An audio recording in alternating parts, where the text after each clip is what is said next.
हाम्रो लाइफमा 10 साल पहिला, 15 साल पहिला, 20 साल पहिला कुनै पनि किसिमको इभेन्ट, कुनै पनि किसिमको घटना त भइसक्यो, तर त्यो घटनाले हामीलाई अहिलेसम्म पनि किन सताइराखेको छ त? Let's understand it. सो राम्रोसँग कुरा बुझ्नु हेर्नुहोस् है। हाम्रो लाइफमा पहिलो कुरा, हाम्रो लाइफमा जति पनि घटना हुन्छ, जति पनि किसिमको इभेन्ट हुन्छ, त्यो घटनाको पछाडि, त्यो इभेन्टको पछाडि पोजिटिभ इन्टेन्सन हुन्छ, केही न केही पोजिटिभ कारण हुन्छ। हेर्नुहोस्, र हाम्रो माइन्डले जबसम्म त्यो घटनादेखि, त्यो इभेन्टदेखि हामीले चाहिनु पर्ने कुरा सिक्दैनौँ, चाहिनु पर्ने लर्निङ जबसम्म हामी लिँदैनौँ, तबसम्म तपाईँको माइन्डले त्यो कुरालाई रिमाइन्ड गरेको गर्नेवाला नै छ।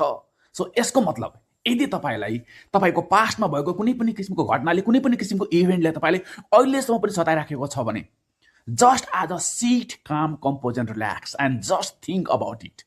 तपाईँको लाइफमा के घटना भयो, कुन इभेन्ट भयो, र त्यो घटनादेखि तपाईँले के सिक्नु पर्ने थियो, त्यो कुरा तपाईँले सिक्नु भएको सिक्नु भएन, लर्निङ लिनुपर्ने कुरा लर्निङ लिनुभएको लिनु भएन भन्ने कुरालाई राम्रोसँग विचार गर्नुहोला। र जुन दिन तपाईँले त्यो घटनादेखि चाहिने लर्निङ लिनुभयो, चाहिने कुरा तपाईँले त्यो घटनादेखि लिन सक्नुभयो, म तपाईँलाई च्यालेन्ज गर्छु, तपाईँलाई त्यो घटनाले अटोमेटिकली सताउन बन्द गर्नेवाला छ।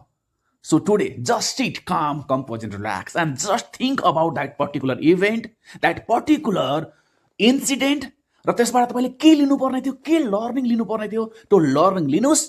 अटोमेटिकली त्यो सिचुएसनले, त्यो इभेन्टले, त्यो घटनाले तपाईँलाई सताउन छोड्न स्टार्ट गरि नै हाल्छ। Just do it.